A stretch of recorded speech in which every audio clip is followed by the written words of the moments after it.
à fait.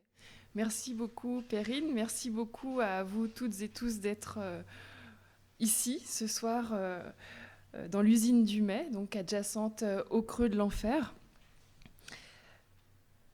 Alors je vais commencer cette présentation en convoquant George Sand et son roman La Ville Noire, daté de 1860, que vous connaissez bien ici à Thiers, et dans lequel elle dépeint la vallée des usines. Alors ce roman se passe à Thiers, dans un contexte social ouvrier, entre la ville haute et la ville basse, dans un paysage dessiné par la puissante rivière Durol, qui a contribué à l'implantation d'usines depuis le tout début du XVIe siècle. La Ville Noire a été écrit environ 25 ans avant Germinal de Zola. George Sand dépeint la vallée des usines thiernoises et ses centaines de fabriques, mais aussi plus spécifiquement le trou d'enfer, sans doute pour désigner l'endroit de l'actuelle chute d'eau du creux de l'enfer. Alors j'avais ainsi repris quelques citations qui sont extraites de son roman. Ainsi parlait Louis Gaucher, l'ouvrier coutelier, à Étienne Lavoute, dit Sept épées, le coutelier armurier. Ils étaient assis au soleil devant une des 500 ou 600 fabriques qui se pressent et s'enchevêtrent sur les deux rives du torrent, à l'endroit appelé le trou d'enfer. Pour s'entendre parler l'un et l'autre au bord de cette violente et superbe chute d'eau, il leur fallait l'habitude qu'ils avaient de saisir la parole humaine à travers le bruit continuel des marteaux, le cri aigre des outils et le sifflement de la fournaise. Plus loin dans le roman, je cite toujours, cette noire crevasse de rochers dans cet escalier de chute d'eau qu'on appelait la ville basse, nous voilà plus de 8000 paires de bras trouvant leur emploi, 8000 hommes chaque jour assurés du lendemain. Là-haut, une ville riche s'est élevée, une ville bariolée de couleurs tendres et riantes que les voyageurs comparent à une ville d'Italie. Encore plus loin dans le roman, des machines, il est question des machines qui s'entr'ouvrent pour recevoir dans leurs flancs abrupts les constructions entassées et les machines bruyantes de la ville noire. Elle parle également du Val d'Enfer, ou encore d'un endroit maudit et que le diable s'y était embusqué. Mais aujourd'hui, au-delà d'une chute d'eau, le creux de l'enfer, donc où nous sommes réunis, à côté à l'usine du Mai, presque 150 ans plus tard, au-delà donc d'une chute d'eau, est un centre d'art de renom. Le creux de l'enfer jouit d'une incroyable réputation sur la scène artistique nationale et même internationale depuis la fin des années 80. Et tout le monde dans le petit monde de l'art contemporain a entendu parler du centre d'art Le Creux de l'Enfer. Alors, je parlais d'artistes de renom qui ont pu venir exposer à Thiers, pour n'en citer que quelques-uns. Par exemple, Luc Tumans, Mona Hatoum, Gary Hill, Roman Signer, Sadane Afif, Claire Tabouret. Souvent d'ailleurs à l'occasion d'une première exposition ou d'une exposition inédite en France. Les centres d'art contemporains sont des acteurs essentiels du secteur des arts visuels. Ils sont nés en fait de la politique de décentralisation culturelle des années 70. Mais outre en fait la programmation d'expositions, la singularité ou la particularité des centres d'art par rapport au musée, par exemple, eh bien, c'est l'importance accordée à l'expérimentation, la prospection, bien sûr, et bien évidemment la production d'œuvres d'art et l'accompagnement des artistes dans la production ou la coproduction d'œuvres inédites. Ces œuvres peuvent ensuite rejoindre des collections publiques et privées, nationales ou internationales, ou encore être exposé dans d'autres contextes, assurant ainsi la promotion de l'artiste. Et il me semble que la place accordée à l'expérimentation et à l'accompagnement dans la production d'œuvres est l'une des singularités assez remarquables pour le Centre d'art de Thiers. Aujourd'hui, 51 centres d'art sont actifs sur l'ensemble du territoire français. En 2018, le ministère de la Culture a créé le label Centre d'art contemporain d'intérêt national. C'est une distinction qui est attribuée à certains centres d'art et qui témoigne du soutien et de la reconnaissance de l'État. Ce label vient reconnaître l'excellence du travail conduit par les centres d'art, par certains centres d'art et leurs équipes, la qualité de leur accompagnement, notamment vis-à-vis des artistes, et dans la mise en œuvre d'actions novatrices de transmission au bénéfice d'un large public. En 1988, le Creux de l'Enfer devient alors le 18e centre d'art contemporain français, bénéficiant des soutiens de la municipalité de Thiers, du ministère de la Culture, de la DRAC Auvergne et du Conseil général du Puy-de-Dôme. Jacques Lang, qui est alors ministre de la Culture, écrit au député maire de Thiers à l'occasion de l'inauguration du Creux de l'Enfer. J'avais retrouvé un document dans les archives, je le cite. Je suis heureux de participer à l'installation dans votre ville d'une nouvelle structure culturelle qui, je l'espère, est appelée à devenir un instrument de promotion de la création plastique contemporaine dans la région Auvergne. Depuis son inauguration en 1988, 4 personnes, ou plutôt personnalités, vont se succéder à la direction de ce centre d'art. Francis Bentolila va assurer la transition entre la structure Thiers Art Métal et la création du centre d'art. Il va organiser 2 expositions. Ensuite, Laurence Gâteau, qui va être nommée à peine 30 ans, va donner une nouvelle dimension au centre d'art et participer à sa reconnaissance nationale et internationale. Elle sera directrice de 1900 à 2000 environ. Puis Frédéric Bouglet lui succède en qualité de directeur de 2000 à 2018. Et Sophie Auger-Grappin, qui dirige actuellement le Centre d'art, a été nommée donc, en 2018. Et en 2019, elle obtient pour le Centre d'art le label Centre d'art d'intérêt national.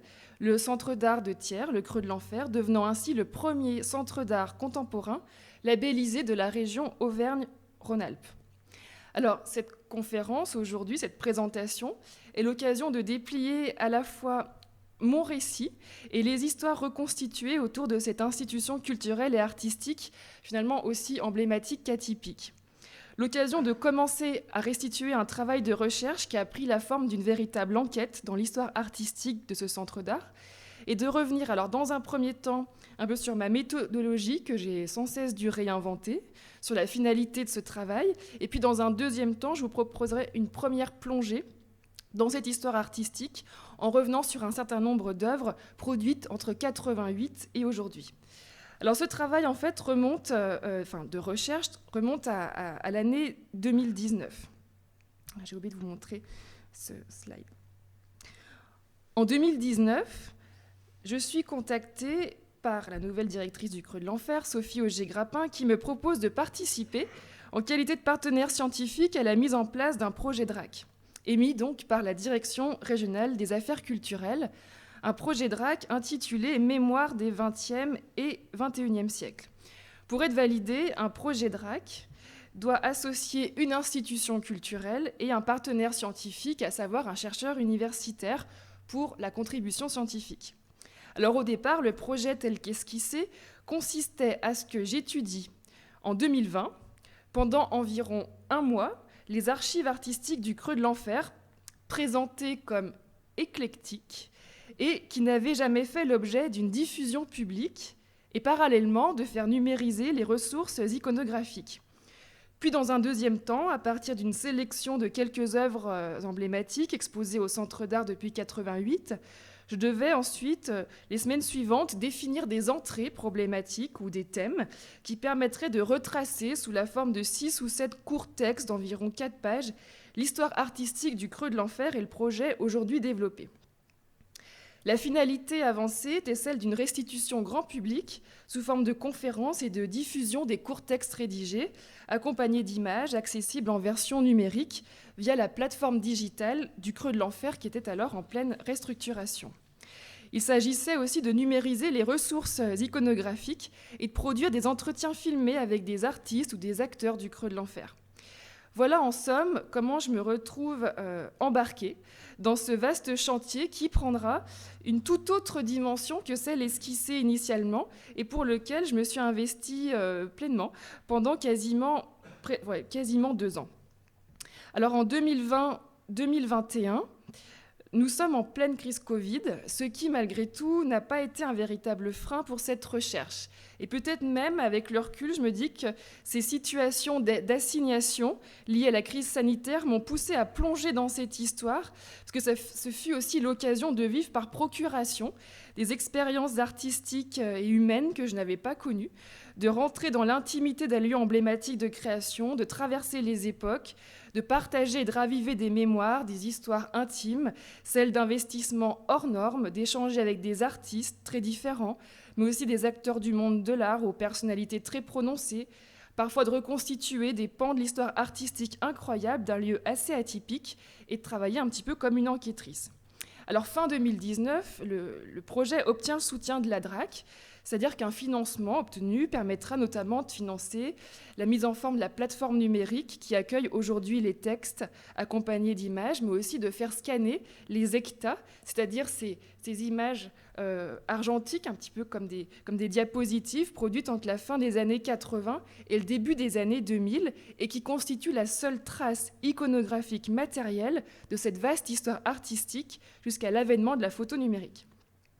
Très vite, je vais devoir inventer une, voire des méthodologies de travail, eu égard aux moyens et ressources dont je dispose.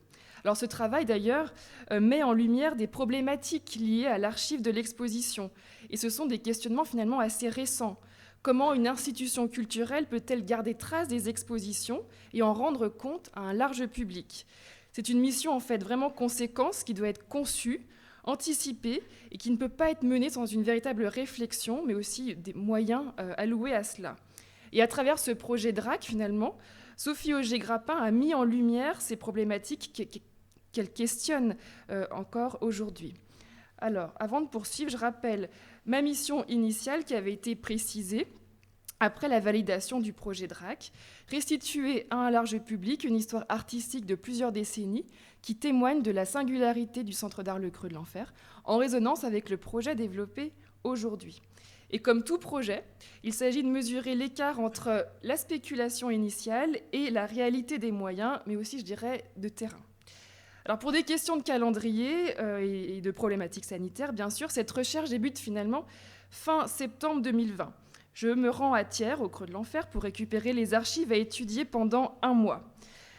L'équipe que je remercie encore vivement, notamment Perrine Poulain et Charlotte Aucher pour leur engagement hors norme, tente de rassembler les éléments dont ils disposent. Tout d'abord, un catalogue rétrospectif des expositions de 88 à 2001, édité en 2003, qui contient un texte critique, un entretien de la directrice de l'époque, Laurence Gâteau, donc directrice les 10 premières années, et un texte de présentation de Frédéric Bouglet qui lui succédera en 2000 pendant presque 20 ans. Le volume contient également de belles reproductions d'œuvres et très intéressant, un petit questionnaire de 4 questions envoyé aux artistes du Creux de l'Enfer, invités au Creux de l'Enfer les 11 premières années de son existence. C'est une ressource très précieuse. Je rassemble aussi une collection de petits catalogues que Frédéric Bouglet a produits à partir du milieu des années 2000 pour certaines expositions et quelques autres catalogues nés de partenariats entre institutions. Un classeur également contient des DVD d'entretiens filmés entre Frédéric Bouglet et un grand nombre d'artistes exposés. Quelques dossiers papier me sont aussi remis. Ils ont l'air très anciens et ils traitent du Creux de l'Enfer avant qu'il n'existe comme centre d'art et témoignent de l'histoire de sa préfiguration. J'apprends à ce moment-là qu'à l'origine, il y a eu un événement artistique très important en 1985 à Thiers, nommé Symposium international de sculpture métallique, événement culturel et artistique au cours duquel les artistes à la fois locaux et internationaux ont installé des sculptures métalliques sur le territoire. Certaines d'ailleurs sont toujours en place, mais j'y reviendrai en fait lors d'une présentation ultérieure. Je découvre sur place les espaces du bâtiment, une ancienne usine donc réhabilitée en 87, ces 4 niveaux dont la terrasse qui offre de beaux points de vue et qui est très lumineuse, et le sous-sol au plus près de la chute d'eau et l'ancienne turbine hydraulique.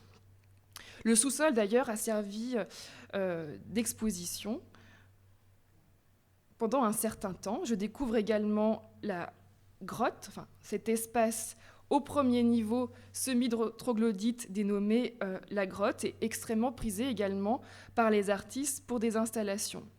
Je récupère aussi alors des sacs de VHS dont on ignore ce qu'ils recèlent et les archives numériques du Creux de l'Enfer dont dispose l'équipe actuelle. Ce sont des fichiers numériques d'images classées par année depuis les années 2000. Au premier étage, une bibliothèque avec quantité d'ouvrages, des textes sur les artistes exposés depuis les années 2000, mais en fait, ils contiennent peu de choses sur les expos au Creux de l'Enfer. Il s'agit principalement de documentation sur l'œuvre de l'artiste avant qu'il ne vienne à Thiers. L'on me présente une armoire métallique, qui maintenant est juste à côté, dans le bureau commun, juste en surplomb de la chute d'eau, que l'on entend très vivement. Un bureau commun donc, qui semble assez peu isolé à la fois du bruit et de l'humidité. Cette armoire contient, je pense, plus de 2000 clichés argentiques, surtout des hectachromes. C'est comme des diapositives ou parfois aussi des plans films de 5 sur 5. Je mesure alors l'ampleur de la tâche de sélection pour numérisation. Avec le financement DRAC, bien moins d'un dixième de ces photographies pourra être numérisé. Mais avant de les sélectionner, faut-il encore pouvoir les visionner ? Et je n'ai aucun outil pour cela. Donc en premier lieu, je dois me procurer de quoi visionner ces hectares. Je reviendrai ainsi muni simplement d'une table lumineuse que je vais emprunter pendant plus d'un an à mon université, au département d'art plastique où je travaille. Et cette table lumineuse va me permettre, avec une loupe que j'emprunte aussi à la fac, de visionner les images.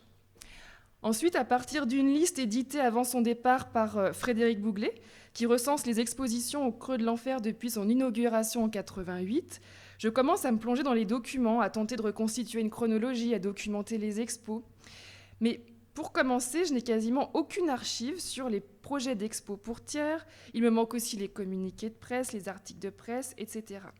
Pendant 2 mois, je commence à passer en revue ces ressources disponibles et alors je considère l'ampleur du chantier. Puisque en parcourant la liste des expositions, je me rends compte que depuis 1988, le Creux de l'Enfer a accueilli plus de 150 expositions personnelles, 18 expositions collectives de jeunes artistes diplômés, notamment au travers des cycles annuels Les Enfants du Sabbat, initiés par Frédéric Bouglet en partenariat avec les écoles d'art de la région. Au final, environ 350 artistes ont exposé au Creux de l'Enfer depuis sa création.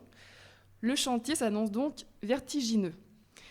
Je laisse de côté les 18 expositions des jeunes diplômés d'école d'art qui ont rassemblé quasiment 200 artistes. Là, c'est un chantier dans le chantier. Et il sera confié à Loïc Borde, étudiant en master de Clermont-Ferrand, que je vais accompagner pour la rédaction de son texte. Parallèlement, je m'aperçois aussi des limites des archives qui m'ont été fournies pour étude dans un premier temps, puisque je découvre que les archives numériques, depuis les années 2000, sont des répertoires de milliers de photographies qui ne sont pas toujours indexées et pas toujours non plus exploitables. Les qualités des images, pas toujours non plus égales. Cela m'amène à un aparté sur la photographie d'exposition, d'autant que j'ai pu échanger avec le photographe Joël Damas, qui nous fait l'honneur d'être ici, et qui a œuvré pendant plus de 10 années, jusqu'à environ 2003, pour le Creux de l'Enfer. Photographe professionnel, spécialisé dans la photographie d'exposition, Joël Damas a réalisé des images de grande qualité. Très rigoureux, il considère la photo d'expo comme une photo d'architecture, cherchant des cadrages et des perspectives justes. Il me parle d'ailleurs de la complexité de l'éclairage au Creux de l'Enfer, avec des qualités de lumière naturelle très variables. Et pour chaque exposition, un nouveau défi photographique pour équilibrer entre lumière naturelle changeante et des flashs multiples pour ajuster les températures de couleur. Il me parle des choix de vue d'ensemble et de détail, des prises de vue à plusieurs moments de la journée, voire de la nuit. Il travaille avec un appareil de très haute précision, notamment un Hasselblad 21 mm, qui pour lui est le meilleur objectif du monde, qui permet de redresser un petit peu les perspectives et surtout de déformer le moins possible. Lorsqu'il produisait des photos argentiques, il faisait en amont valider les points de vue par la direction, notamment en utilisant un Polaroid. Puis ensuite, une fois les photographies réalisées, les hectas comme ici, il prend soin de tout indexer, c'est-à-dire d'accompagner chaque image d'une légende très précise. Selon Joël Damas, le travail de prise de vue pour chaque exposition était colossal et nécessitait 4 à 5 jours sur place. Son travail relevait, je le cite, de la photo technique d'architecture avec des œuvres dedans et des prises de vue de détail. Il fallait travailler dans l'esprit du lieu. Les réalisations dans ce lieu ne sont pas les mêmes que n'importe où ailleurs. Mais avec le développement de la photo numérique, on va dire au milieu des années 2000, il semble que la direction du Creux de l'Enfer ait décidé, sans doute pour des raisons économiques, d'assurer la photographie d'exposition en interne. Ainsi, à partir de 2003, la qualité des images s'en trouvera sensiblement impactée, et nombreuses finalement sont les images que j'ai pu récupérer qui sont assez peu exploitables quand les artistes ne les ont pas produites eux-mêmes.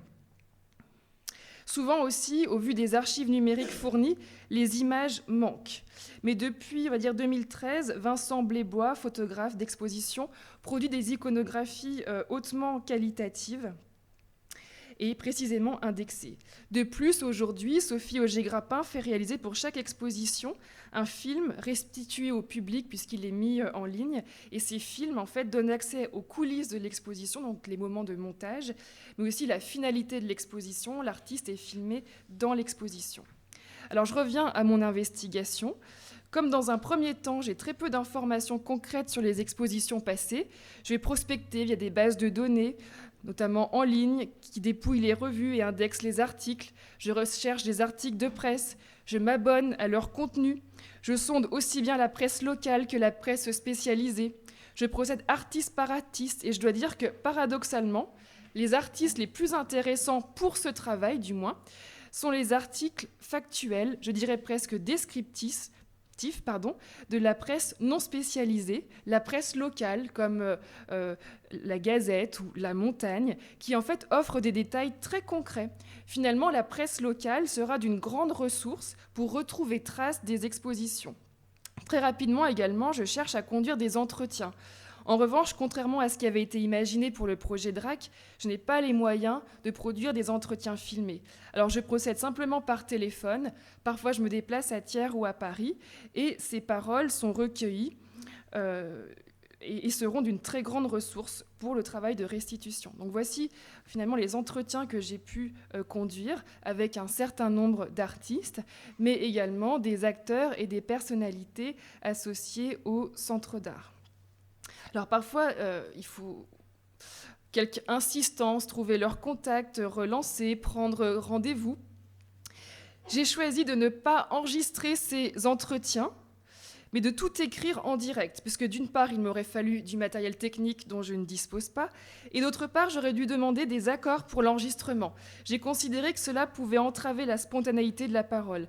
Tous ces échanges se sont avérés passionnants car très libres et ils reflétaient la personnalité des artistes. Certains se sont montrés très laconiques, d'autres avaient presque oublié certains aspects de leur exposition que je tente de leur remémorer en leur envoyant des images ou en citant des articles de presse. Mais le plus souvent, la mémoire de l'expérimentation thiernoise est très vive et les artistes me font l'honneur de revivre avec eux, à travers leurs récits, cette expérience. Alors je prends tout aux notes en fait au fur et à mesure. J'ai ainsi la chance de partager la réactivation de cette mémoire. C'est très intime. Parfois, nous rentrons dans des détails techniques ou anecdotiques, mais qui m'intéressaient. Je tente aussi de soulever des questionnements rétrospectifs sur la place de cette expérience à Thiers dans leur carrière. Et la question du lieu revenait tout le temps, des sensations notamment éprouvées dans ce lieu. J'en profite aussi pour leur demander de m'envoyer des photos qu'il me manque. Donc tous ces entretiens ont été retranscrits en direct à la main, que je retape ensuite dans mon dossier. Et à partir de ce matériau, je vais piocher 1 ou 2 citations pour mes textes. J'appelle aussi à plusieurs reprises Laurence Gâteau, qui a très généreusement a pu me répondre et se remémore les expositions. Son arrivée à Thiers comme directrice à 30 ans, en 90, ses ambitions, son investissement total, le contexte de l'époque où tout semblait possible. Elle partage avec moi le souvenir de l'excitation de la préparation de ces expositions, toujours singulières, hors normes même. Les nuits passées au montage, une vie dédiée finalement à ce centre d'art atypique. L'investissement des équipes au Creux de l'Enfer est dès sa création assez hors norme, comme ce le fut ensuite et comme c'est encore le cas aujourd'hui. La vie du Creux de l'Enfer est vraiment, j'ai l'impression, un engagement partagé. L'architecte Xavier Fabre avec qui je m'entretiens me donne des informations précises sur ses partis pris de réhabilitation de l'usine du Creux de l'Enfer en 87, et il accepte que j'aille fouiller en juillet 2021 ses cartons d'archives papier dans son cabinet à Clermont-Ferrand. Je regrette évidemment de n'avoir jamais pu joindre Frédéric Bouglet, directeur pendant 18 ans, qui a mené en plus un travail prospectif sur la peinture contemporaine qui prend tout son sens aujourd'hui, puisque nous constatons un intérêt renouvelé pour ces pratiques picturales. Mais je nourris encore l'espoir de pouvoir le joindre, peut-être, un jour. Alors très vite, vous voyez, nous sommes complètement hors du calendrier initial, car finalement, il me manque toutes les archives des expos, projets d'expos, comptes rendus d'expos, communiqués de presse, papier ou numérique. Je m'organise pour obtenir des dérogations de déplacement, car la situation en France est sensible et depuis donc, début de l'année 2021, c'est le 2e, puis ensuite 3e confinement. Je reviens en quelque sorte me confiner à Thiers, et alors que j'aurais dû passer 1 mois à étudier les archives, je vais finalement passer 6 mois à les chercher et à tenter de les reconstituer. Alors à partir de là commence un peu l'enquête, et complice, je dirais, et remarquablement investie, l'équipe sur place découvre petit à petit des ressources qu'elles me font passer au fil de l'eau, mais aussi au fur et à mesure de leur rangement dans la perspective de leur déménagement en 2022. Les dossiers exhumés remontent à la surface, ce sont des dossiers papier. Les dossiers numériques n'ont pas été retrouvés. Je viens sur place regarder les hectares à la lumière de la table lumineuse. Il faut aller vite, car au vu de la quantité, je pourrais en fait rester plusieurs mois à ne faire que cela. Mais alors comment sélectionner parmi cette masse d'images dont je ne sais rien ? Je choisis de prendre en photo ces pochettes d'hectares rétro-éclairées, notamment avec mon téléphone, et je fais des centaines de photos de pochettes que j'ai ensuite passé des heures à regarder sur mon ordinateur ou sur mon téléphone pour chercher des indices et retrouver la nature des expos, des œuvres exposées. En fait, le téléphone s'avère être un outil très précieux parce que assez vite, je prends l'habitude de tout photographier. C'est très rapide et s'il avait fallu scanner ces milliers de documents et de photos, je pense que j'y serais encore. Un jour, l'on trouve un trousseau de clés qui ouvre une armoire métallique qui contient une vingtaine de boîtes d'archives nommées PA pour projets artistiques. Ils contiennent en fait toute la documentation des expos des 12 premières années. Tout a été minutieusement archivé, notamment par Laurence Gâteau, qui a gardé le moindre fax, échange épistolaire, devis techniques, factures, etc.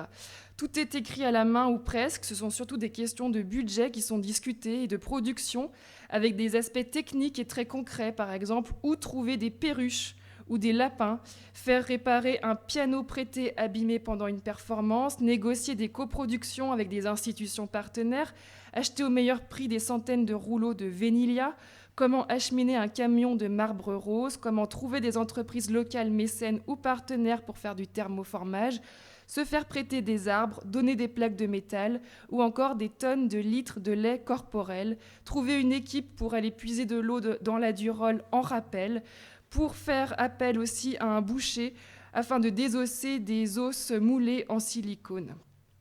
Alors là, je rentre vraiment dans l'intimité des projets, d'autant que nombre de ces documents sont encore rédigés à la main.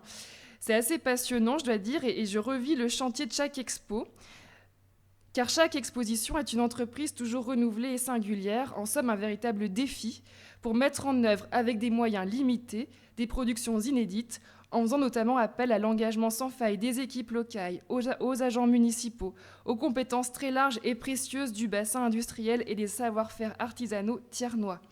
Je suis au cœur des problèmes soulevés, des incidents aussi parfois. Dommage également que les fax soient pour la plupart effacés. Je retrouve bien sûr des archives très précieuses, aux archives municipales, qui a conservé quasiment donc, les communiqués de presse qui étaient également conservés au centre d'art, que j'ai retrouvé aussi, communiqués de presse et articles de presse locale, et encore une fois, je prends tout en photo. Et pendant 3 mois, en fait, eh bien, je reprends en note dans mon dossier tout ce qui me semble intéressant pour le travail demandé. En avril 2021, je viens même dormir au creux de l'enfer. Je le ferai en fait 2 fois, dans le studio à moitié creusé dans la roche conçu pour les artistes en résidence. De toute façon, les expositions sont fermées au public à cause du Covid. Je suis la seule à passer les archives au crible, à les photographier. L'alarme a été désactivée. C'est une étrange expérience que d'être seule dans ce trou d'enfer la nuit, les salles d'expo éteintes. J'allume le bureau à l'autre bout du centre d'art. Il fait froid, bien que ce soit au mois d'avril. C'est assez humide et le bruit de la chute d'eau est retentissant la nuit.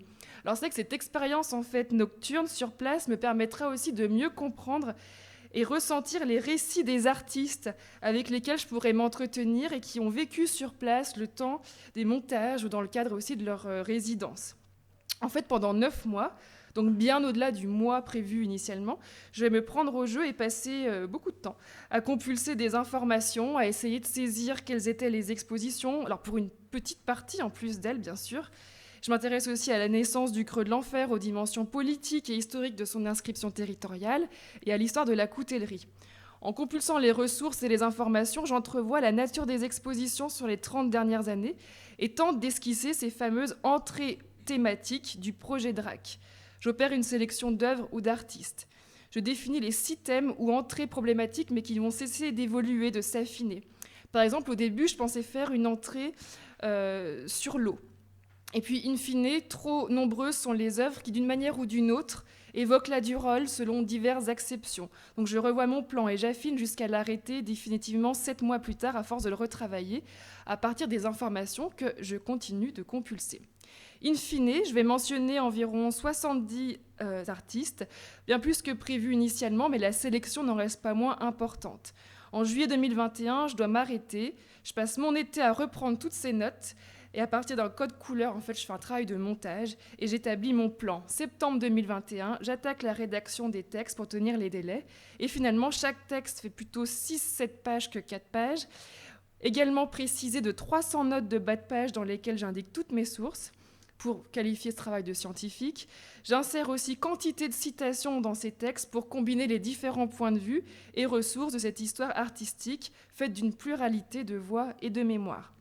Alors les 6 entrées thématiques qui me permettent de développer les 6 textes qui sont aujourd'hui mis en ligne depuis quelques jours seulement sont les suivantes. Donc mise en situation, c'est à partir de celle-ci que je vais développer la suite de ma présentation. Donc cette entrée mise en situation me permet de revenir sur la réhabilitation architecturale en 87 d'une usine multicentenaire, sur le choix des architectes de conserver un maximum le bâti existant sans le dénaturer, et de voir ensuite comment certains artistes ont travaillé à partir du bâtiment comme matrice. Réfléchir l'environnement est l'occasion de parler du pittoresque du site entre ombre et lumière, et des œuvres qui réfléchissent cet environnement, mais au sens presque optique du terme. Donc il va être question de reflets, de dispositifs optiques, spéculaires, lumineux. Ensuite, le lieu comme matière me permet d'évoquer les éléments eau, terre, air, feu qui font du creux de l'enfer un écosystème très organique et de rappeler des œuvres aux matières et matériaux singuliers qui interagissent avec cet écosystème. Puis l'art de la production qui renvoie à la mémoire des activités manufacturières dans cette historique vallée des usines me permet de revenir sur des œuvres produites grâce au terreau industriel et artisanal local.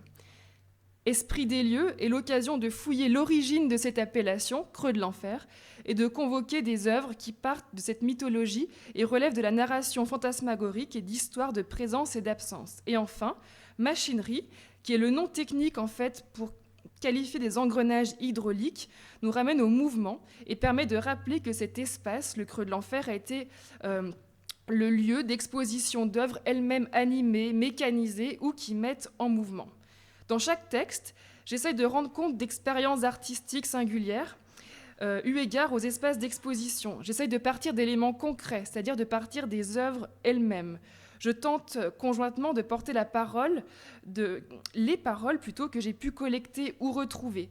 Les textes prennent appui sur des questionnements suscités par le Centre d'art lui-même. Les parcours historiques que je propose sont résolument non chronologiques. Je mets en fait en perspective des œuvres et des expositions d'époques différentes, de manière à souligner des questionnements communs d'artistes qui ont investi les lieux à des moments différents du creux de l'enfer.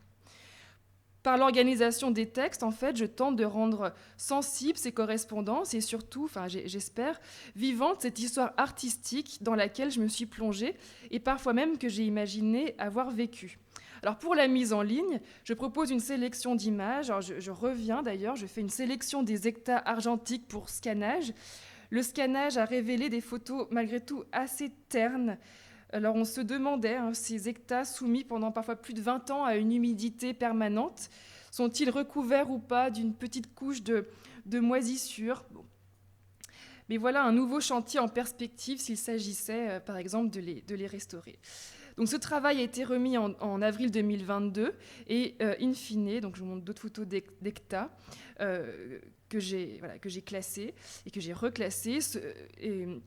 Ce chantier, donc, qui devait durer quelques mois, s'étira finalement sur presque 2 ans et les textes ont été mis en ligne il y a à peine quelques jours. Le choix du récit par thème est une forme narrative qui permet de restituer une expérience artistique, mais elle n'est pas neutre.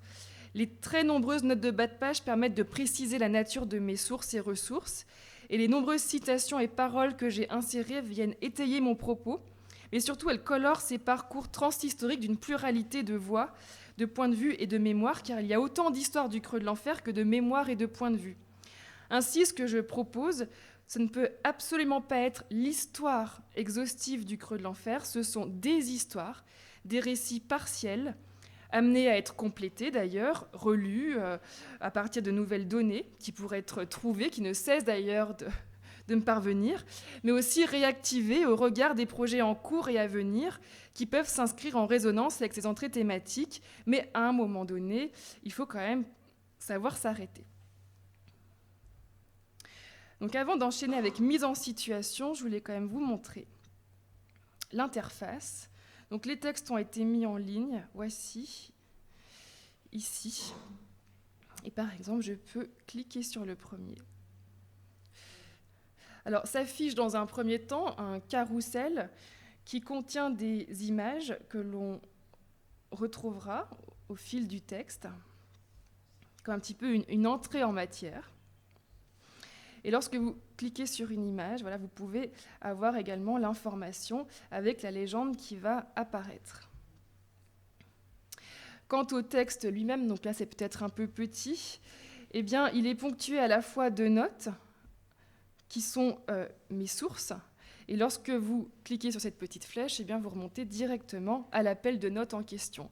Mais également, là où vous avez des petites lettres surlignées en jaune, eh bien, en fait, ce sont des paroles, ce que j'avais qualifié de paroles, qui sont un peu comme des citations annexes, très souvent en fait tirées de mes entretiens avec les artistes, mais pas exclusivement, et qui permettent d'amender sur le mode un peu du raconter cette histoire artistique.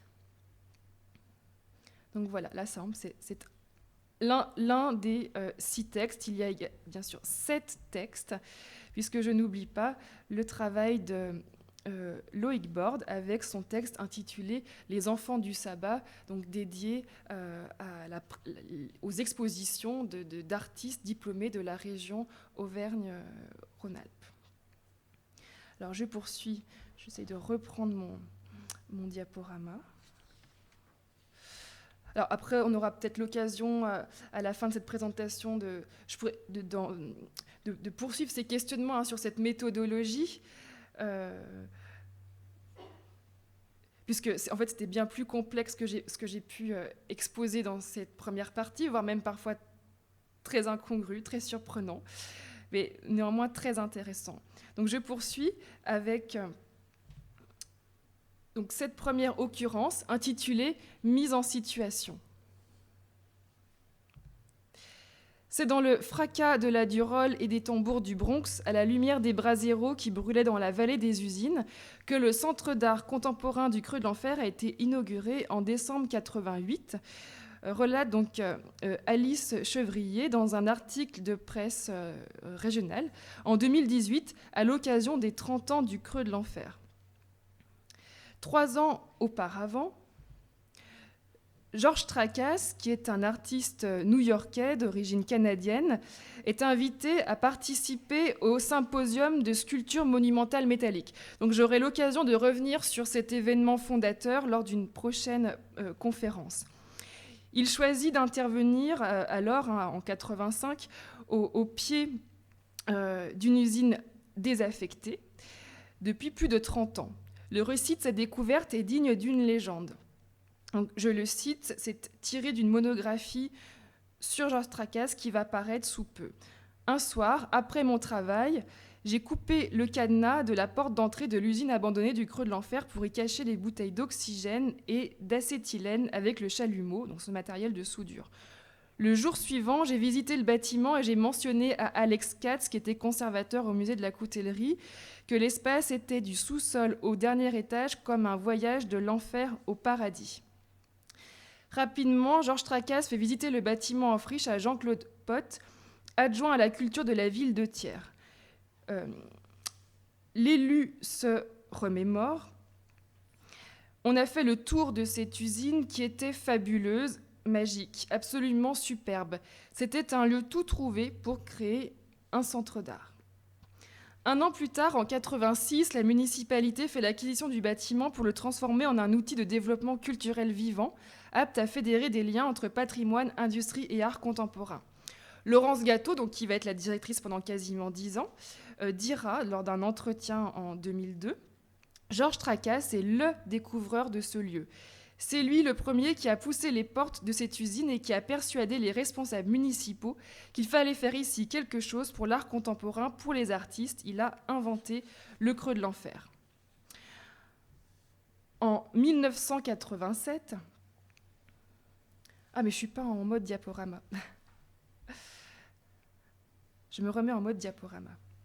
En 1987, le chantier de réhabilitation de l'usine en ruine, qualifié de site archéologique industriel, puisque édifié dès le XVIe siècle et reconstruit au XIXe siècle, est confié aux architectes de Clermont-Ferrand, Xavier Fabre et Vincent Speller. La structure existante est enchâssée à un piton rocheux de granit noir et sur son autre versant, du côté de la tonitruante du Roll, la façade est marquée de son emblématique et historique lettrage peint en lettres capitales, l'Enfer. Elle est percée sur 3 niveaux de grandes baies vitrées industrielles. La rivière accompagne cette verticalité par une chute d'eau de 4 mètres, formant un bief qui alimente la turbine encastrée dans les sous-bassements de l'édifice. 10 mois de travaux sont nécessaires pour transformer la friche de 700 mètres carrés, riche de plusieurs couches architecturales, en centre d'art fonctionnel, traversé de lumière naturelle, sur 3 étages, doté d'une terrasse et d'espaces tels que le studio pour les artistes en résidence. Alors j'ai même retrouvé la note de présentation des propositions. C'est peut-être un peu petit pour parvenir à lire. Il est question notamment des problématiques liées au bruit et à l'humidité et de la circulation des différents niveaux. Le duo d'architectes souhaite absolument magnifier la puissance du lieu et préserver au maximum le palimpseste architectural existant, témoignage des reconstructions successives et de l'histoire industrielle de Thiers. Dès lors, écriront-ils, l'intervention se limite à l'essentiel. Les architectes précisent leur intention dans un article, je les cite, « Aucune forme nouvelle n'est rapportée, tout est transmuté pour faire jouer la lumière, un escalier de verre, un monte-charge, une paroi translucide, une cabane pour les artistes, donc ce fameux studio, et une grande porte articulée formant auvent. Il n'y avait rien d'autre à rajouter. » Les planchers à voûtins sont laissés apparents, le plafond du rez-de-chaussée conserve encore les stigmates de l'activité industrielle, l'ascenseur s'insère dans la trémie d'un ancien monte-charge, le rocher est laissé à nu et il traverse les espaces d'exposition, il se mêle aussi à la brique d'origine. Les fenêtres d'époque sont doublées et la façade tatouée de son nom infernal a été préservée à l'état brut par un enduit incolore. Lors d'un entretien, Xavier Fabre me dira « Le creux de l'enfer n'est pas un musée, ça n'est pas un lieu neutre. Il fallait à tout prix conserver et restituer la forte ambiance du site et en aucun cas le neutraliser en un classique white cube comme cela se faisait alors. Une boîte noire avec des murs blancs et une lumière artificielle et homogène. Nous souhaitions au contraire garder l'aspect brut du lieu. Et si aujourd'hui cela semble évident, c'était aux antipodes des projets d'aménagement des lieux d'art de l'époque. Parce qu'effectivement, la friche industrielle est une esthétique très à la mode. Aujourd'hui, elle est même parfois reconstituée de toutes pièces. Le centre d'art offre un parcours en spirale du sous-sol au dernier étage, conçu en écho à la configuration médiévale sinueuse de la ville haute. Dans l'esprit de libre circulation et de décloisonnement conçu par Fabre et Speller, les 3 niveaux sont intégralement investis par les artistes jusqu'en 2006. Alors, en 2006, le sous-sol n'est plus accessible. En 2002, je vous montre des photos encore d'archives, le directeur du Centre d'art, Frédéric Bouglet, a souhaité faire disposer des cimaises au premier étage afin de développer notamment une riche programmation photographique et picturale. Mais aujourd'hui, les cloisons qui partitionnaient ce niveau n'existent plus, elles ont été déposées pour renouer avec la vocation d'origine, selon Sophie Auger-Grappin, actuelle directrice, que je cite, et qui a fait déposer ces cimaises. À l'étage, l'adjonction de cimaises fixe empêchait la souplesse des propositions et réduisait la lecture que l'on peut avoir du lieu. Aujourd'hui, il a retrouvé sa configuration initiale à travers un vaste volume d'expositions ouverts permettant de généreuses interventions spatiales. Bruyant, humide, soumis à un éclairage de lumière naturelle qui change tout le temps, le creux de l'enfer n'est pas un lieu neutre. Dès le début, les architectes l'avaient ainsi conçu, et je les cite, « Chaque exposition, chaque installation est à présent une réinterprétation du lieu ou des lieux, une nouvelle lecture proposée pour un lieu qui mélange inexorablement fragments d'architecture et de nature brute. » Alors Georges Tracas, véritable découvreur du lieu, inaugure ce nouveau centre d'art en hiver 88. Dominique Gaudivier, secrétaire de direction au Creux de l'Enfer de 86 à 99, lors d'un entretien, elle se remémore, je la cite, « La veille du vernissage, nous avons découvert Georges Tracas endormi sur sa construction métallique au rez-de-chaussée, le fer à souder à la main. Dans l'imposant rez-de-chaussée, il fait se prolonger le réseau de passerelles et d'escaliers métalliques extérieurs qu'il avait créé le long de la Durolle à l'occasion du symposium. » Je vous montre juste une photo de ces passerelles, des photos de 85. Et je reviendrai encore une fois sur cet événement artistique fondateur. Mais en 88, cette fois-ci, il installe in situ à l'intérieur un ensemble de poteaux métalliques qui soutient un parcours surélevé de passerelles en tôle soudée et planches de bois accessibles par des escaliers d'acier aux rampes en tiges de métal ou en troncs d'arbres bruts. En hommage à la situation architecturale qu'il révèle et redouble, l'artiste souhaite célébrer le bâtiment réhabilité et faire retentir, je le cite, dans la fonction et le placement des poutres et des colonnes, un respect de leur espace. C'est ainsi qu'il s'exprimera auprès d'un journaliste du quotidien La Montagne. En parcourant cette structure provisoire, le spectateur est en surplomb. Et il découvre des points de vue inédits.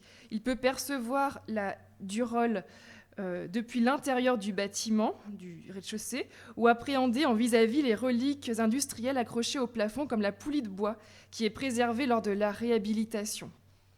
La déambulation est une expérience sensible et physique.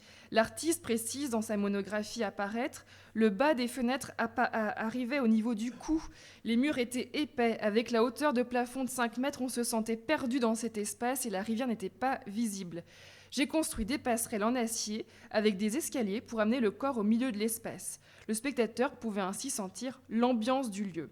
Donc on imagine finalement assez volontiers les pieds des visiteurs qui arpentent cette installation et qui martèlent les tôles soudées et font résonner le souvenir des coups de marteau et de martinet de l'ère industrielle.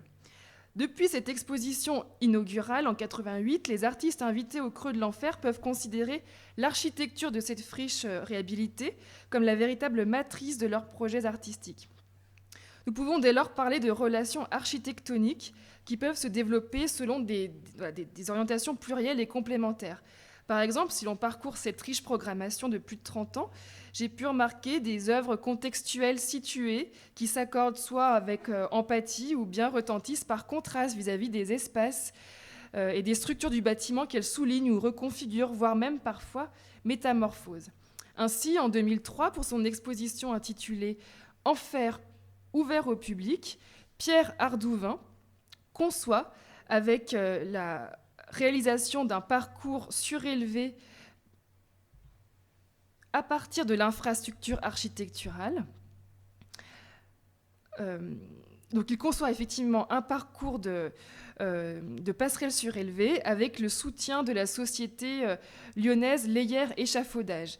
Il fait installer une construction de passerelle en matériaux de chantier à environ 2,50 m de hauteur, de manière à redimensionner totalement la perception du rez-de-chaussée. La plateforme précaire s'inscrit au sein d'une installation immersive en son et lumière que l'artiste qualifie d'espace scénique. Il intervient en parallèle sur les grandes baies vitrées du bâtiment dont il recouvre un carreau sur deux d'un filtre coloré ambré. L'ancienne usine, éclairée de jour comme de nuit, se transforme en une cathédrale aux vitraux flamboyants, visibles de l'intérieur comme de l'extérieur. Par beau temps, remarque d'ailleurs l'artiste, les ombres colorées perturbent avec bonheur la géométrie froide et métallique de l'installation. De même, le directeur et commissaire de cette exposition, Frédéric Bouglet, écrira « La lumière du soleil pénétrait ainsi à l'intérieur de manière très spectaculaire. La nuit, le dispositif de néon branché à une horloge électrique éclairait les verrières de l'intérieur, offrant un beau spectacle nocturne. » Et pour compléter cette œuvre d'art totale, aux percussions des pas des spectateurs qui font vibrer la structure d'aluminium, se mêle également une boucle tonitruante de musique métal. Lors d'un entretien en 2021, l'artiste m'apporta les précisions suivantes. Emmanuel Da Silva était guitariste dans un groupe amateur de la région. J'ai fait un enregistrement de la performance du vernissage, qui était en fait un solo de guitare électrique, 3 accords extraits d'un morceau de Black Sabbath, qui était ensuite diffusé en continu dans l'exposition. Et le centre d'art était éclairé une partie de la nuit et les vitraux restaient visibles de l'extérieur. En 1992, Fabrice Hibert se joue lui aussi de la configuration architecturale du lieu dans la conception de son exposition intitulée « Les 2 étages ». Lorsqu'en 2021, je lui demande quel était le point de départ de son projet, il me répond « Laurence Gâteau m'avait proposé tous les espaces sauf le sous-sol », parce qu'en fait, il y avait l'exposition de peinture de Luc Tuymans. Alors j'ai imaginé une copie du sous-sol pour le rez-de-chaussée, reconstruit comme un décor de cinéma. Et il y eut quasiment 1 mois de montage. Il investit ainsi les premiers niveaux du centre d'art et fait construire pour le rez-de-chaussée la réplique exacte, à la même échelle, du sous-sol, avec les voûtes, les arcades, les fenêtres, les parois. Ce passage du bas vers le haut est aussi un glissement de la réalité vers une sorte de fiction. Mais la copie de l'étage, inférieur à sa propre échelle, n'est pas une réplique parfaite, en fait. Sa vision extérieure donne à voir la structure de la construction. On peut voir en somme l'envers du décor, ce qu'il nomme, lui, la mue architecturale. Le spectateur qui se remémore le dessin du sous-sol est également invité à pénétrer à l'intérieur de la reconstitution, déplacé à l'étage supérieur. Il voit alors l'artifice de l'élaboration et peut faire un travail mental de déconstruction et de reconstruction de l'espace. Laurence Gâteau écrira, je la cite, « Un pan de mur n'est pas représenté, une partie de fenêtre manque, la fin du sous-sol est absente, et nous allons combler inconsciemment les vides par l'expérimentation de l'œuvre avec notre propre corps. » Et pour synthétiser, l'artiste me disait avoir travaillé sur le lieu lui-même et que c'était la première fois qu'il reproduisait un espace qu'il connaissait. En résonance vis-à-vis de ses réflexions sur les déplacements architecturaux, j'évoque la brève installation de l'artiste espagnol Jorge Peris qui, en 2005, semble-t-il, a investi un espace compartimenté alors du premier étage et je n'ai trouvé quasiment aucune documentation sur cette installation, mais quelques photographies m'ont quand même aiguillée, peut-être d'ailleurs de manière faussée. En effet, le communiqué de presse parle de son œuvre globale, mais rien à voir avec ce que j'ai pu trouver comme iconographie. Au vu des images archivées, il apparaît que dans une relation mimétique entre l'extérieur et l'intérieur, la façade semble se retourner comme un gant à travers le lettrage L'Enfer, qui est reproduit à l'emplacement de l'enseigne, qui est de l'autre côté du mur, comme une ombre en symétrie inversée. On voit aussi une échelle de chantier qui est ouverte à hauteur exacte de l'espace sous plafond, comme si elle donnait véritablement la mesure du lieu, redoublée par les graduations d'une volée de marches d'un escalier en acier qui ne mène nulle part et qui semble traverser la cloison. J'avais également retrouvé ces photos dans le dossier numérique, on le voit en train d'œuvrer. En écho à ces problématiques d'échelle, en 1999, Elisabeth Ballet déploie ses projets architectoniques sur l'ensemble des 3 niveaux. Ses œuvres sont modulaires et modulables. L'artiste se joue en fait d'une troublante indétermination entre mobilier, sculpture, architecture, maquette. Et disposées en regard des structures géométriques du bâtiment, ces sculptures sont comme autant d'obstacles, tels qu'elle les nomme, elle les qualifie. Et elles invitent à la déambulation dans l'espace qu'elles reconfigurent à leur échelle et parfois provoquent la désorientation. Sur son site internet, qui est très bien documenté, l'artiste précise, je la cite, « L'exposition s'ouvre sur Boléro, la sculpture dès l'entrée interrompt le parcours de la ligne droite, sa structure extensible et le lieu stable dans lequel elle se trouve lui donnent une réalité incertaine. » Un couloir souple en aluminium sablé coulisse dans un rail formant un coude. Il peut se déployer ou se comprimer d'un côté et de l'autre, en largeur et en profondeur. Je peux lui choisir une dimension appropriée à l'endroit où il est installé. J'ai également retrouvé d'autres images, à la fois dans les hectares et sur son site internet, d'une pièce dont elle propose une légende très détaillée. Mais c'est aussi, donc cette question d'échelle, elle est particulièrement manifeste également avec cette œuvre qu'elle a intitulée « Ça m'intéresse » et qui a été produite à Thiers.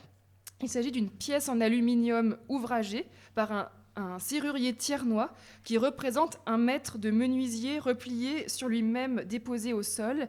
Et elle précise sur son site internet que déployé, il mesure 5 mètres. Par contraste, cette fois-ci, et dans un registre autrement rococo et faisant la part belle à l'ornement baroque ou au style grotesque, l'artiste autrichien Elmar Trengwalder imagine en 2006 une sculpture monumentale inédite en céramique à la mesure du plan au sol du rez-de-chaussée entre les piliers métalliques de soutènement. Dans un entretien avec Frédéric Bouglet, l'artiste souligne, je le cite, « La sculpture géante est à mettre en rapport avec la situation architecturale du creux de l'enfer. Ma première intention était de créer une sculpture centralisée qui puise et s'accroît au sol tel un relief qui se développerait dans l'espace. Les creux déterminants de la sculpture est le point de croisement des 4 axes géométriques, une référence aux poulies motrices présentes au plafond de l'espace du rez-de-chaussée. » Alors en effet, le dessin architectonique, géométrique et symétrique de cette sculpture donc s'intègre dans cet espace, mais il suggère aussi un anthropomorphisme très maniériste, et résolument érotique. La cathédrale miniature de doigts monumentaux de taille humaine, disposée en rosace à la manière d'un mandala, n'est pas sans suggérer, d'autant qu'ils sont recouverts en fait, de petits plis très suggestifs, ne sont pas sans suggérer d'archaïques représentations sexuelles. Redressés, ces doigts stalagmites, tels que les nommera Frédéric Bouglet, sont vitrifiés d'un émaillage pâle et luisant. Ils rappellent en outre, selon ce dernier, les colonnes des grottes spéléologiques, voire encore la fontaine pétrifiante de Saint-Alyre à Clermont-Ferrand, je le cite. Alors par rapport à... Ça tombe bien, puisque nous pouvons faire écho peut-être avec les objets présentés juste en dessous par Sophie Hélène, qui ont été donc mis à pétrifier aux fontaines pétrifiantes de Saint-Nectaire il y a plus d'1 an pour la réalisation de ces œuvres intitulées Pierres secrètes. Frédéric Bouglet souligne aussi le travail de sculpture très très important pour réaliser cette œuvre monumentale produite spécifiquement pour Thiers. Je le cite, « La sculpture est composée de 69 éléments d'environ 1 mètre de hauteur emboîtés les uns dans les autres. La réalisation de cette sculpture a pris plus de 6 mois. » Alors bien sûr, l'exposition ne se réduisait pas à cette œuvre. Étaient également présentées d'autres céramiques à l'étage des peintures récentes d'Elisabeth Trengwalder, Et dans le cadre en fait de ces récits que je vous propose, j'ai choisi de focaliser sur des œuvres à chaque fois assez exemplaires pour donner une dimension concrète à ces récits, parce que je ne pourrais pas résumer une exposition tout entière en 5 lignes, ça serait très générique et voire abstrait. Jean-Louis Trochery, directeur adjoint du Creux de l'Enfer pendant les premières années, donc je le cite, à propos du montage de l'exposition de Richard Foguet. Le montage de Richard Foguet s'est déroulé pendant 2 semaines, jour et nuit. C'était une métamorphose totale du lieu, comme un palais. C'était tellement improbable, c'est l'un de mes plus beaux souvenirs. Donc il me raconte ça en 2021, et nous sommes alors en 1994. Quant à l'artiste Richard Foguet, avec lequel également j'ai pu converser, il me dit « C'était l'endroit qu'il me fallait pour changer d'échelle. Il s'agissait d'aller contre ce lieu, mais également de s'y inscrire spécifiquement, sans appréhension littérale vis-à-vis de son histoire. Il avait alors 31 ans, Richard Foguet, quand il intervient au Creux de l'Enfer. Ce fut l'une de mes meilleures expositions, comme une première rétrospective, car il y avait tout, me dit-il, en 2021. En 1994, donc, Richard Foguet envahit chaque recoin du Creux de l'Enfer et le métamorphose du sol au plafond en assumant une poétique kitsch et décorative qui détonne avec l'aspect brutaliste du site. Alors qu'effectivement notre attention se porte spontanément sur les plafonds, qui sont chargés des vestiges industriels de l'ancienne usine, l'artiste déplace son attention et s'intéresse dans un premier temps au sol en fait, du rez-de-chaussée. Et il transforme la perception du lieu en camouflant intégralement le sol du rez-de-chaussée d'un pavement de ces fameux laits de vénilia dont il était question tout à l'heure. Donc le vénilia, cette espèce d'adhésif aux couleurs et motifs multiples, qui est en fait une marque française très connue. Et Richard Foguet en fait commander des centaines de rouleaux aux motifs les plus hétéroclites possibles. Le patchwork bariolé est encore rehaussé de vraies perruches en cage qui partagent leur cage avec des doublures déformées en pâte à modeler qu'elles sont amenées à picorer parce qu'en fait, il les avait recouvertes de graines. Quand je lui demandais pourquoi les perruches, l'artiste me répondit « La perruche est un oiseau d'ornement élevé comme tel.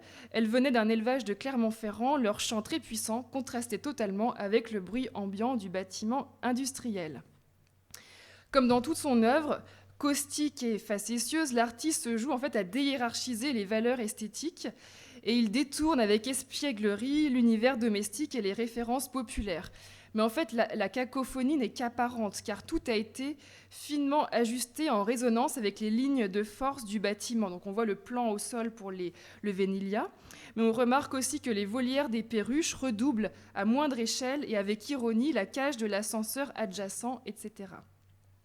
À l'étage, des draps pyrogravés de portraits en tout genre, comme celui de Dark Vador par exemple, sont suspendus à des tringles au-dessus des baies vitrées et sont disposés comme des rideaux que le spectateur pouvait manipuler, m'a-t-il dit, tandis que son fameux et fumeux guerrier qu'il appelle Grand Vador, fait de tuyaux de poils qui ne cesse de réactualiser depuis 91, prend à tiers une dimension inédite, sort de l'espace minéral dénommé la grotte et se prolonge en réseau sur ce premier niveau comme une chimère. Alors de manière très contrastée, la rigoureuse œuvre picturale programmatique de Claude Ruteau se déploie, elle, de manière éminemment conceptuelle, mais non moins contextuelle, sur les 3 niveaux du Centre d'art à 2 reprises, puisqu'il interviendra en 1996 et en 2009. Alors Claude Ruteau, c'est l'un des artistes conceptuels français les plus importants, de renommée internationale. Il est d'ailleurs décédé il y a à peine 1 an, à l'âge de 80 ans, et a développé jusqu'à la fin de sa vie son fameux protocole qu'il a énoncé dès 1973 et qu'il a qualifié de définition méthode ou encore DM, qui est un protocole pictural qu'il actualise à l'échelle du lieu. Depuis 1973, Claude Ruteau questionne de manière très conceptuelle les modes d'existence du tableau vis-à-vis de son contexte d'exposition en développant un ensemble de définitions de ce que pourrait être une peinture, ce qu'il appelle donc définition méthode. Donc je vous montre, là c'est une photo qui n'a pas été, voilà, ça c'est pas à Thiers, ça c'était au centre Georges Pompidou, pour expliquer un petit peu la définition méthode. Chaque définition méthode est un petit texte en fait programmatique comme une définition ou une partition en quelque sorte, qui va être soumis, ce texte, à interprétation, qui va être donc actualisé en fonction de son lieu d'inscription. La mise en œuvre d'une définition méthode requiert un ou des preneurs en charge, tels qu'ils les appellent, en l'occurrence l'institution qui l'invite avec l'équipe technique. Les définitions méthodes se présentent selon 3 grands principes qui vont ensuite être déclinables. Alors, les 3 grands principes sont repeindre la toile vierge d'un tableau de la même couleur que le mur qui l'accueille, ou bien repeindre le mur d'exposition de la même couleur qu'une toile monochrome, ou encore repeindre les deux, toile et mur, de la même couleur. Selon une poétique de l'inventaire, il décline ces modèles par variation, réactivation, etc. Et ainsi, en 2016, c'est d'ailleurs très, très intéressant, les éditions Les Presses du Réel associées au MAMCO, donc le musée de Genève, publient l'ensemble de ces définitions méthodes, donc l'ensemble de son œuvre, et dénombrait plus de 650 définitions méthodes. Mais en 1996, il réactive à Thiers une définition méthode rédigée en 1978, intitulée Entre nous et la Tour Eiffel, que j'ai retrouvée, et ses partitions picturales est réinterprétée pour le Creux de l'Enfer à partir de la mémoire de l'exposition précédente, qui était en fait l'exposition d'une artiste américaine vidéaste, Diana Sater, qui a fait disposer des filtres colorés sur certaines baies vitrées. Ruteau le précise ainsi lui-même, je le cite, « Pour l'exposition précédente, l'artiste, donc Diana Sater, avait demandé de recouvrir les vitres de films colorés. J'ai conservé la couleur des fenêtres pour expérimenter un travail dans lequel les plans vitres d'Entre nous et la Tour Eiffel, donc en fait ces modules colorés, n'étaient plus indexés sur la couleur des murs, mais sur la couleur des vitres. Cette expérience sera très certainement renouvelée. » Quant à l'artiste Diana Sater, se remémore la directrice de l'époque Laurence Gâteau, je la cite, Diana Sater était d'accord pour que l'on garde les filtres colorés qu'elle avait fait installer sur les fenêtres pour son installation et qu'avec l'expo de Claude Ruteau, l'on modifie son œuvre. Au sous-sol, l'artiste a choisi d'associer une définition méthode à des peintures de paysages issues de la collection du musée Fontenille-Mondière de Thiers. La conservatrice des musées de Thiers, Brigitte Liabeuf, qui nous fait l'honneur de sa présence aussi, se souvient, lors d'un entretien donc en 2021, je la cite, « Nous avions prêté des toiles sélectionnées à partir du thème du paysage, en privilégiant des paysages d'eau, car le dispositif pictural était accroché au niveau du sous-sol du centre d'art, au plus près de la Durolle. » Enfin, au premier étage, au plus près du ciel, se présentent des tableaux peints en bleu de la même couleur que les 4 murs sur lesquels ils sont accrochés. Chacun de ces 4 murs bleus sera successivement repeint en blanc, comme le laissent supposer les outils de l'artisan peintre, échelle, pinceau, pot de peinture, en attente face aux murs et tableaux à recouvrir selon la définition méthode ici réactivée. J'ai pas retrouvé ensuite. On n'a pas fait scanner les hectares, j'ai retrouvé des photos de mes planches d'hectares sur table lumineuse que j'avais archivées, puisque l'œuvre de Claude Ruteau, en fait, s'efface au fil de l'exposition. Tel est le protocole. Je cite la directrice Laurence Gâteau, qui se remémore 25 ans plus tard. L'œuvre changeait tous les jours et disparaissait en même temps que son exposition. Tout le monde participait pour repeindre en blanc au fur et à mesure. En somme, à la fin de l'expo, c'est comme si l'œuvre n'avait jamais existé ou qu'elle était à réactiver de nouveau. Le temps d'une exposition collective intitulée « Glissement progressif » avec Elisabeth Ballet, Cécile Barr, Ernst Caramele et Mélanie Kunzel, l'artiste autrichien Ernst Caramele intervient selon une toute autre modalité en peinture sur les murs intérieurs du Creux de l'Enfer. Il modifie en fait très subtilement les perspectives spatiales en réalisant des peintures abstraites monochromatiques sur les espaces interstitiels des murs intérieurs, donc entre sol, plafond et fenêtre. Il applique en fait directement sur les cloisons qui sont blanchies mais pas apprêtées des pigments colorés, simplement dilués dans l'eau.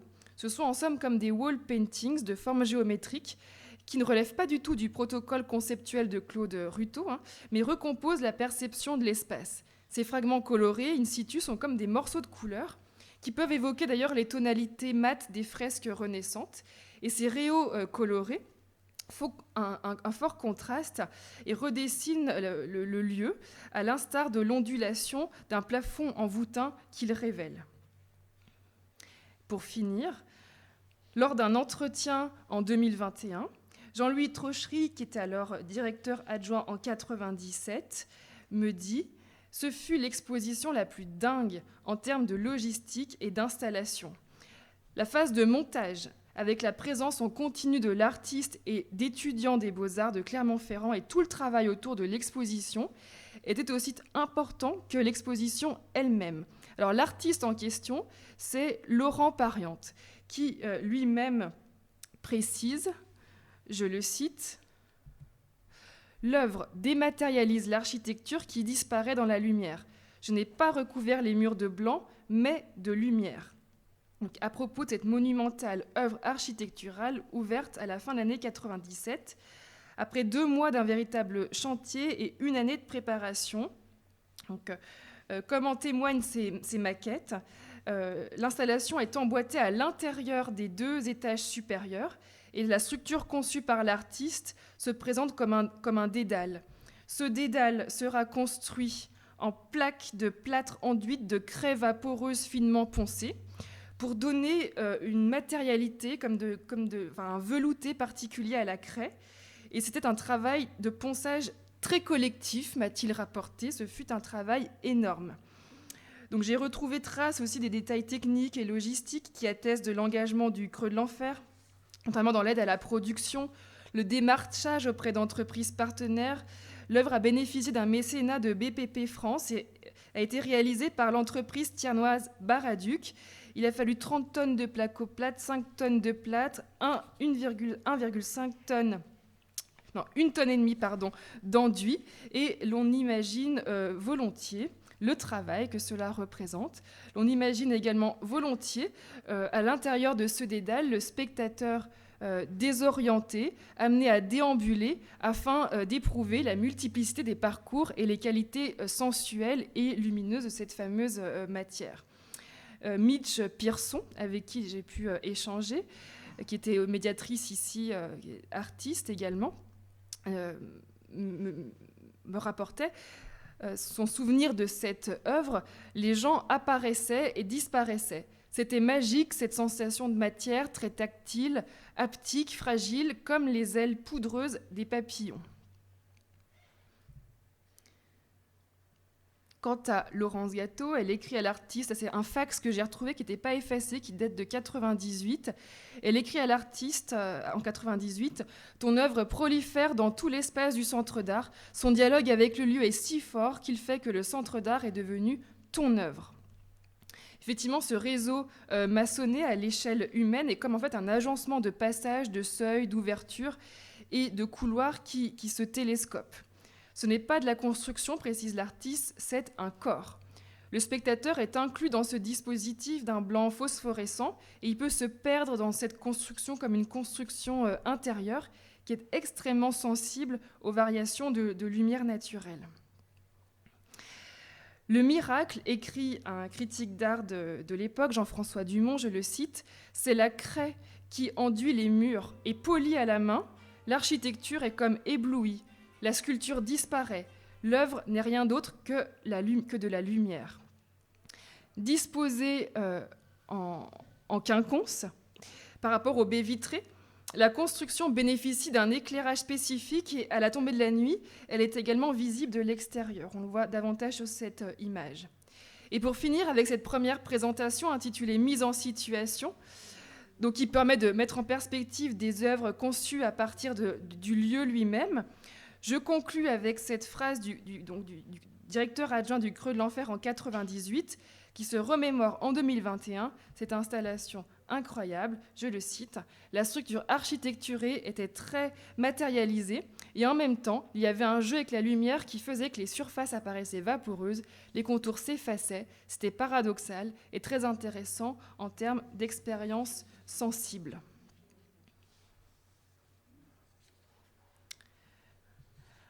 Voilà. Donc je vous remercie pour votre attention. Ce premier parcours.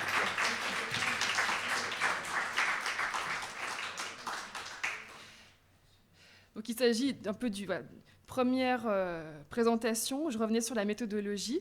Et à partir de cette première occurrence intitulée Mise en situation, la prochaine fois, il sera question de réfléchir l'environnement, mais je n'en dis pas plus. Et surtout, je souhaite vous laisser en fait la parole, vous qui avez sans doute vécu ici ou parcouru ces expositions dont je parle.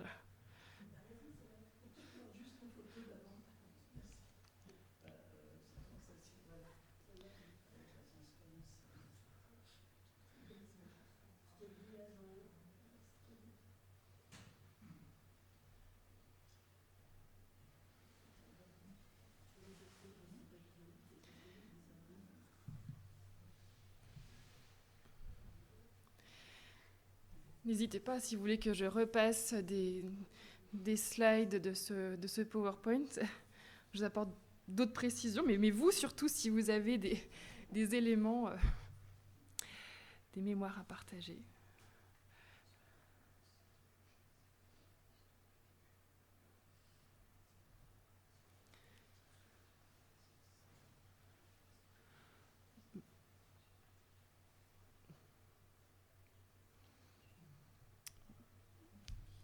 Avant que l'usine soit vendue, le propriétaire de ce centre-là, qui était à l'époque une usine fermée, m'avait dit que cette usine elle vaut très cher parce qu'il y a une chute d'eau impressionnante. Et on pourra faire de l'électricité. Je dis, madame, c'est terminé ça. Mais elle y croyait fermement à l'époque. Je reviendrai sur cette question-là lors d'une présentation intitulée Machinerie. Parce que justement, ce projet de turbine hydraulique est toujours dans les tuyaux, sans mauvais jeu de mots. Et elle était d'ailleurs déjà esquissée, là je remonte en fait mon diaporama. En fait, j'ai retrouvé dans les archives qui datent de 87, des archives Fabre et Speller, où il est déjà question, c'est ici, vous ne voyez pas très bien, hein, c'est écrit ici, là, c'est collé, turbine microcentrale, il y avait déjà le projet, qui ne s'est jamais fait, d'inscription d'une turbine microcentrale avec l'idée d'une autonomie énergétique, du moins pour l'électricité, en tirant profit de cette ressource naturelle. Alors ça s'est jamais fait, mais en fait, il y a eu des études successives et peut-être que, enfin, surtout vu vu ce qui se passe aujourd'hui, vu les questionnements qui sont les nôtres aujourd'hui, ça serait tout à fait censé de porter ce projet de manière à ce qu'il se réalise. Je ne sais pas. Le problème des turbines sur la rivière, c'était les feuilles à une certaine époque. Richard avait une turbine, elle servait uniquement pour l'éclairage, mais quand les feuilles se mettaient dans les grilles, à ce moment-là, une lumière, c'était bien. Ouais. C'est presque une œuvre.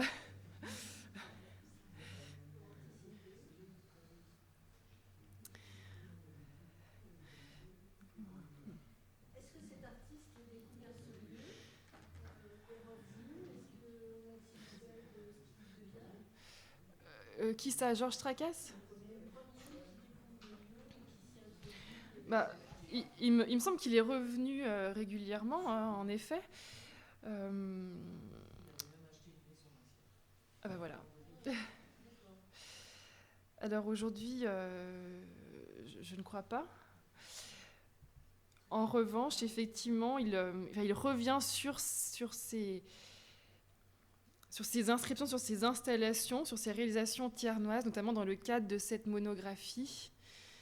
Et il met en perspective son travail d'architecture qui a été beaucoup exposé, d'architecture, sculpture, architecture, notamment aux États-Unis, et moins en France, c'est surtout à Thiers finalement, à Thiers et aux États-Unis.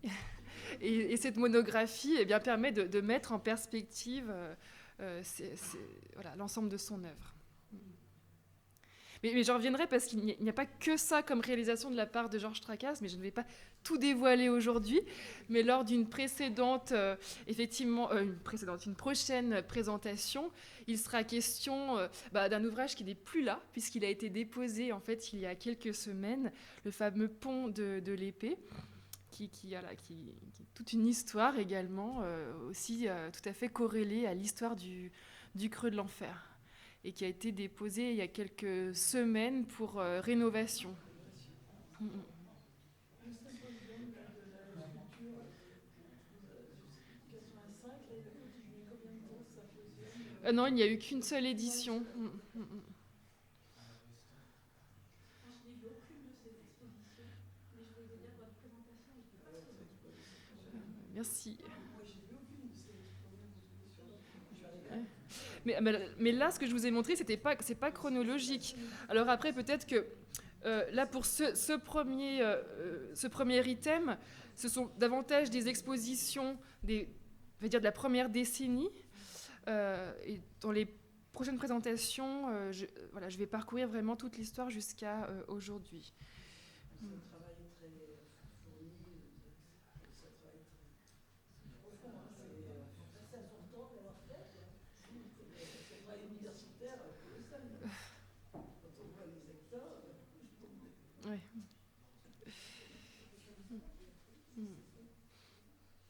Mais Joël Damas me disait tout à l'heure, après avoir regardé rapidement, qu'il lui semblait qu'ils étaient encore en très bon état, en fait. Et c'est vrai que par rapport à la méthodologie, enfin, c'est la question de la conservation des archives. C'est-à-dire que ce qui a finalement été le mieux conservé, ce sont les traces matérielles, ce qu'on appelle les traces matérielles. Les hectares, les archives papier, les dossiers papier, et les archives numériques, soit elles n'ont pas été conçues, soit elles sont dans des ordinateurs qu'on ne peut plus lire. Et c'est des questions qu'il faut qu'on se pose aussi aujourd'hui, parce qu'aujourd'hui tout est effectivement numérisé, alors même si on fait des sauvegardes, etc., mais ces fichiers sont tributaires d'outils de lecture qui sont eux-mêmes obsolètes, et bon. Ça pose des questions sur l'archive de l'exposition, comment on garde trace d'une exposition, et d'une histoire d'exposition. Il faut garder les outils de lecture, mais il y a une espèce une obsolescence de ces outils, de même que les échanges épistolaires que Laurence Gâteau a donc archivés pendant 10 ans, parce qu'ils étaient rédigés à la main ou par fax. Enfin, aujourd'hui, quid des mails, des échanges de mails qui contiennent finalement ces projets d'exposition. On ne les sauvegarde pas en réalité, ces échanges de mails. Enfin, je sais pas, peut-être que vous les sauvegardez, ou alors faudrait tout imprimer au fur et à mesure.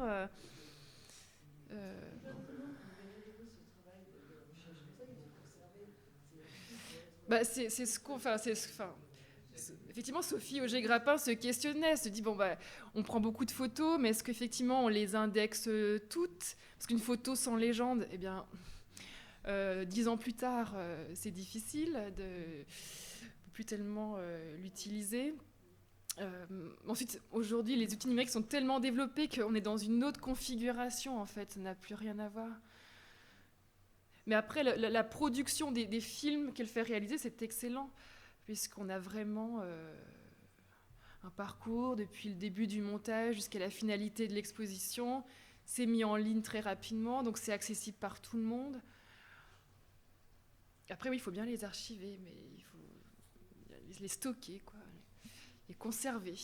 c'est un lieu extraordinaire pour l'exposition. C'est vrai que c'est pas étonnant comme là, tous, on dirait une espèce de souvenir, c'est un bâtiment immeuble. Oui, surtout doté effectivement de cette lumière naturelle c'est ça qui est très atypique en fait, qui est à la fois très belle, en même temps très très contraignante, puisque ça limite quand même aussi le champ des possibles. Enfin, on peut pas mettre des photographies en face de ces baies vitrées. C'est un écosystème très très vivant. Enfin, en tout cas, compte tenu de la qualité de cette première conférence, vivement la suivante. Ouais, merci. Il va falloir que je m'y mette. Il va falloir que je m'y attelle. J'avais une question, mais je ne sais pas si vous l'aborderez plus tard. Entre ces premières grosses expositions, un peu boom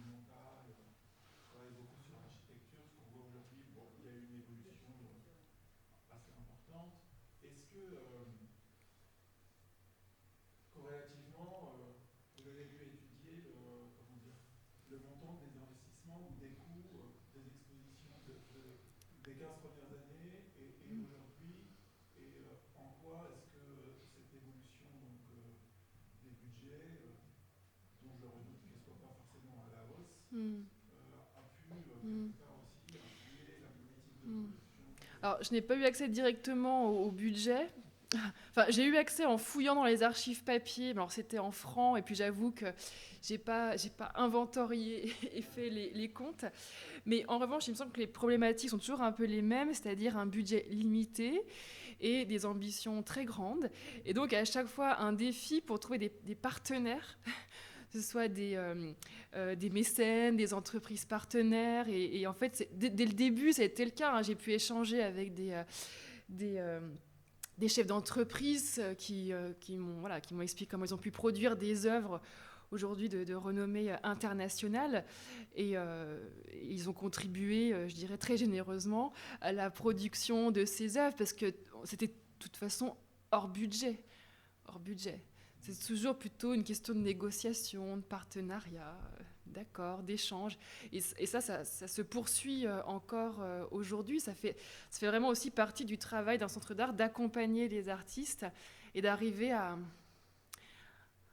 initier ou convaincre, je ne sais pas, des acteurs, des artisans, des industriels pour participer à la production de ces pièces. Alors après, je ne sais pas ce qu'il en est des contrats aujourd'hui, mais à l'époque, par exemple, une œuvre qui était produite par le Creux de l'Enfer, qu'ensuite elle a été achetée par notamment un grand musée international, eh bien, les frais de production devaient être restitués à la structure.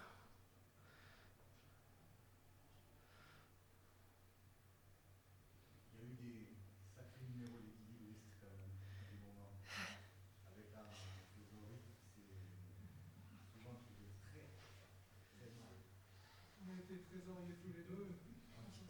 Le Creux d'Enfer vivait beaucoup de subventions. Les usines sont intervenues à l'époque du symposium, mais après, pratiquement, ils n'intervenaient pas. Par contre, avec Sophie, ça marche, avec les entreprises. C'est elle qui a lancé l'opération. Oui, elle renoue avec ses engagements premiers, en effet. Oui. Moi, je me souviens que les plus grosses expositions, c'était les artistes qui ont fait des négociations et qui ont cherché les sponsors et qui ont cherché les mécènes. Moi, en retrouvant les courriers, j'ai vu qu'il y avait quand même de la négociation. Mais peut-être effectivement que les artistes ont pris le relais. C'est sûr. Vous parlez de Monet Hatoun, mais j'aurai l'occasion d'y revenir, bien sûr, et de vous citer à plusieurs reprises. Un des aspects, c'est vraiment très intéressant de votre travail d'archivage, et il ressemble à des questions liées à la muséographie, en fait, en particulier dans son rapport aux mutations qui sont effectuées entre la muséographie classique et la période dans laquelle nous sommes aujourd'hui. Mais quel est le sens d'un centre d'art? Qu'est-ce que ça veut dire? Et ça, c'est intéressant parce que là, il y a une partie qui est éclairée quand même de la façon dont s'impliquait la naissance de ce centre d'art. Je le réévoquer à un autre moment. Et peut-être que pour comprendre ce sens, et en particulier son lien avec les États-Unis, parce qu'en fait, la question des centres d'art est venue des États-Unis, en particulier des laboratoires qui se sont mis en place dans les années 50-60. Et entre les années 80 et maintenant, il y a une radicale différence. Et cette différence, elle est construite sur le sens de ces espaces d'expérimentation en relation avec l'action de la société.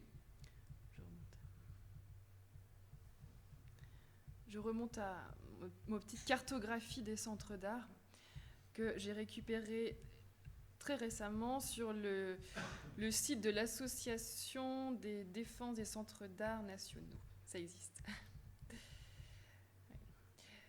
Et attendez, je remonte.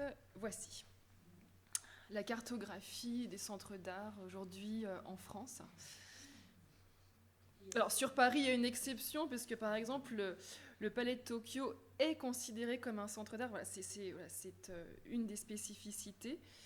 Mais les centres d'art donc, n'ont pas vocation à être des lieux de conservation. Ils n'achètent pas des œuvres, ils ne conservent pas des œuvres. Ils sont vraiment dans cette logique de prospection, d'expérimentation et encore une fois de production.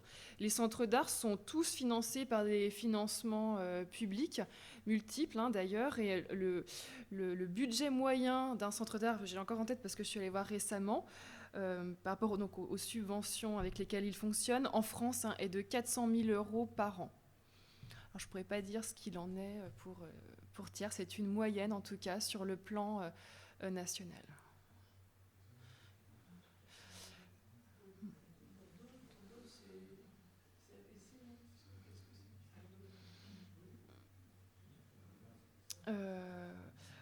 En fait, là, c'est une... je peux aller, si vous voulez, sur le site internet. Ah, d'accord. Mais sur le site DCA, Centre d'art, hop là. Voilà, tout est là.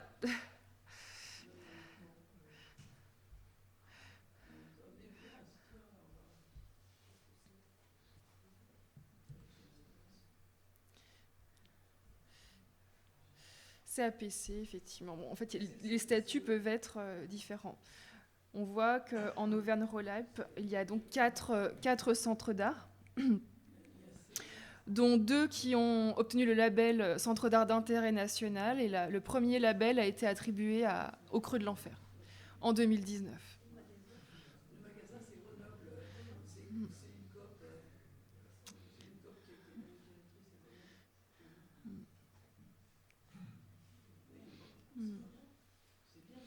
Avec des chiffres aussi intéressants, c'est à peu près 15 000 œuvres qui sont produites par an par les centres d'art. Ouais. Et bon, je ne suis pas non plus...